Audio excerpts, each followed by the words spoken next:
Magandang hapon mga kuwan, no? So ito, medyo 7 araw tayong hindi nag-upload dahil masama yung pakiramdam natin mga kuwa, no? Pero ngayong araw na to medyo gumanda yung pakiramdam ko. So pinuntahan ko ngayon yung Pantalan ng hapon, karugtong nung nakaraan kong videos, no? So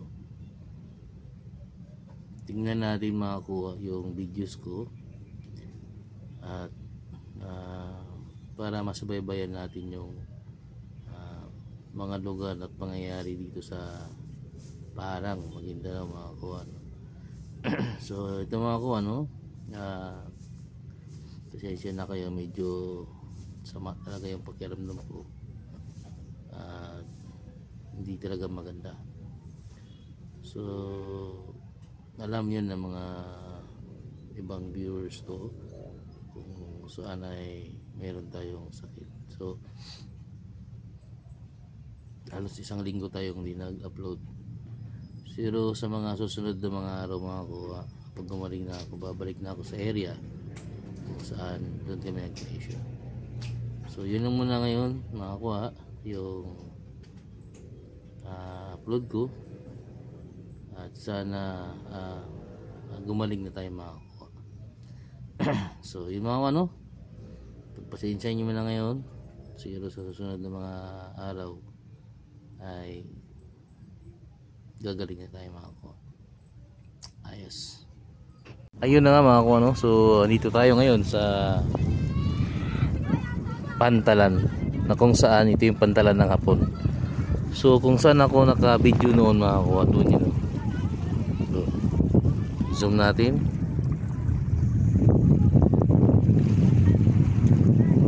Yun mga kuha, doon ako noon.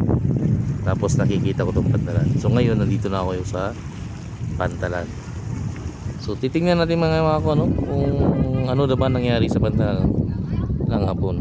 So dito mga kuha, may pinaghihinalaan dito ng ibang tao na itong nakalinya na yan, yung tinambak ng mga box na yan, mga cement box, ay mayroon daw dyang prospect. So tingnan natin yung cement box na yan mga kuha. Ang dami, di ba? So kasama yan dito sa Pantalan mga kuha. Yan lang ang pinagtatakahan ko, kung bakit naka-box yan na mga cubes na wala namang nireclaim dyan. Noon pa yan ay nandyan na yan, hanggang ngayon nandyan pa din, no? So yan yung pinagtatakahan ko dyan. So wala makalapit dyan kasi bawal. Mangingisda lang siguro kasi marami nangingisda dito. So tingnan natin mga ano. Ayan, no? Ang dami. So libutin natin yung Pantalan ng hapon mga kuha dito. Tara. So ayan yung motor natin mga kuha, no? Nagmotor tayo papunta rito. So ang motor ko pala mga kuha ay pinalitan ko ng motard, no? Ganyan na yung gulong niya, napakalaki. Maganda pala siya tingnan kung 130. Ang gulong nitong sukat niya yan eh. Ayan, 130. No, 130 90 16. So this is size yung rim. Ang tangkad niya is 90, ang lapad niya is 130. So kung titingnan sa likod mga kuha, parang big bike, motored, no? So kung sa harap hindi ko pa binago, pero pang motored pa rin nilagay ko, pero 80-90 yung nilagay ko dyan by 18, no? So ang kabuuan niya ay ganito mga kuha. Be proud tayo na Rusi yung motor natin kasi gawang Pinoy yan, at natatapatan niya ng bilis at lakas yung mga foreign na motor. So hindi yan sa lakas na motor eh, hindi na sa driver. Kasi tumatakbo yan ng 120 ang sagad niya makakuha, no? Parang hindi pa nga kasi naisasagad ko pa yan eh, sinubukan ko talaga yan. So yan yung motor na dala-dala natin dito. So tingnan natin dito mga kuha, no? Sa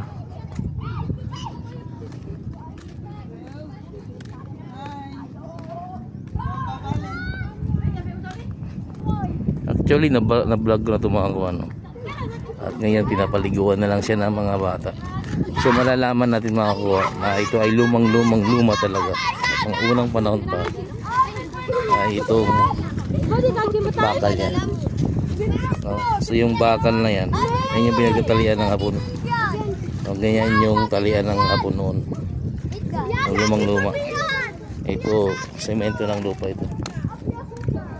So dahil low tide mga kuha, nakikita yung nagbabox-box na yan. Wala pang nag-interest dyan mga kuha. Ito, wala pang may alam yan. Pero ako, alam ko na yan. So isa o dalawa dyan na box cement, malamang may laman. Kasi tumuturo dyan yung locator. Hindi natin malapitan dahil dagat at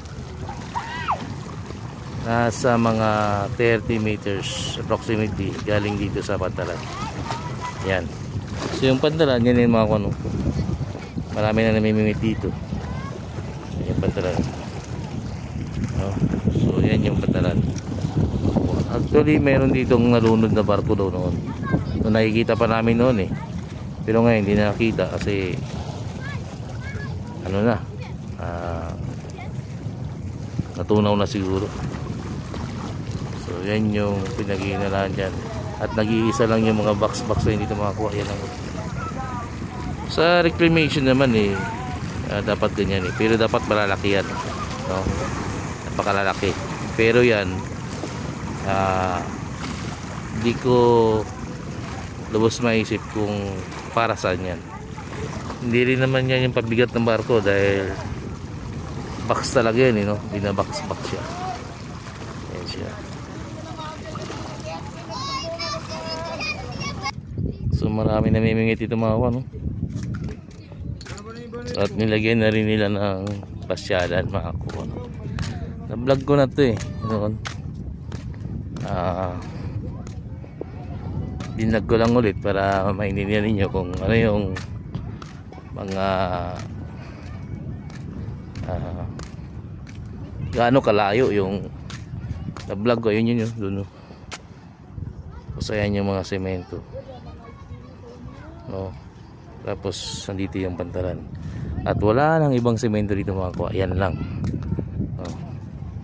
So yung mga cubes na yan malamang nasa gitna yan kasi pinail yan mga kuha eh. Ayun, pinail yan. At marami pang mga ganito yung mga kuha, mga kahoy na ganito dito dati pero nawala na yung iba, no? Patunaw na. So ganyan yung pantalan ng hapon. So low tide mga kuha dahil nakita yan. Kapag high tide kasi hindi nakikita yan mga kuha. So yung ano ng barko mga kuha, ito ganito. Ito yung mga luma, no? Lumang lagayan ng tali ng barko mga kuha. Tapos butas-butasan pa nga ito. Sininsil siguro ay ano, binar ay parang ginabas ba, no? So yan yung lagayan ng tali ng barko. So punta pa tayo dun sa dulo mga kuha, no? So ito yung pantalan. So ang kaharap dito mga kuha ay yung landasan, yung pulyok sinasabi niya. So pantalan niya na bago noon. Hindi ko lang alam kung nag-work up pa yan. Pero yun siya. Ayun pantalan noon. Ayun, kung nakikita nyo, no? Nakasunod tayo. pero hindi ko lang alam kung nakikita nyo dyan. Pero doon yun, no, makakuha doon, doon, oh. So malabo. So out natin, ayan, no, doon makakuha, no. Yun yung pantalan. Super ferry dyan, nagdadak dati, no. Doon niya marilin yung unang barko nung mga 1990s, pero nalunod na yun. So medyo alam ko yung history dito dahil dito ako lumaki hanggang elementary. Tapos pumunta na Maynila, pumunta na naman dito, pumunta ng Usamis, no. Bahay-bahay na yan makakuha, yan. Bahay-bahay na yan doon, bahay-bahay na yan hanggang doon, ayan.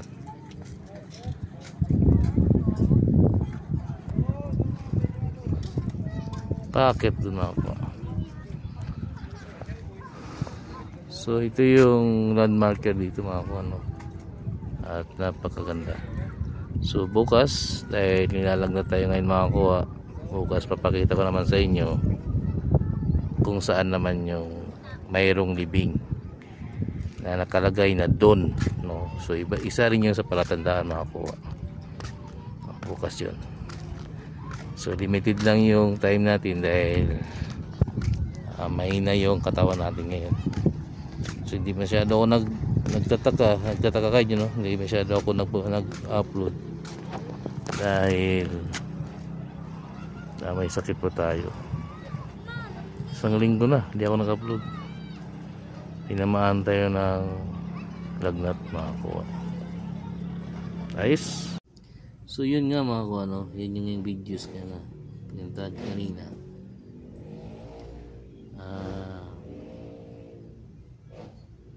Nakapakan na natin yung pantalan, nakita natin yung area doon, at mayroon doong box na sa tabi niya na parang reclamation, pero hindi, no?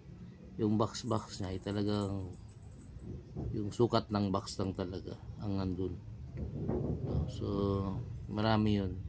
So kailangan lang yun na actually nalocate ko na yun, yung nakakaalam nun, no? So kung makita niyo yung videos ito, malamang malalaman nyo din. So kapag high tide yun nakikita, pag low tide din siya nakikita. So kung mayroon kayong time na magpunta sa area na yun, tingnan nyo, baka sakaling swerte, no? Pero hindi ko lang alam dun kung saan kasi napakarami nun, no? Actually hindi pa ako nakatungtong dun sa mga box na yun dahil pag low tide nga lang siya nakikita. So mga kuha, dahil niyalag na tayo, masama pakiramdam natin, pero mas maganda na sa ngayon yung pakiramdam mo kaysa yung mga nakaraang mga araw, no? Siguro by next week makakilos-kilos tayo. So yun mga kuha, no? Ito yung Kuya Cecil, niyalag na at tumingi ng pasensya para sa inyo. So yun mga kuha, maraming salamat.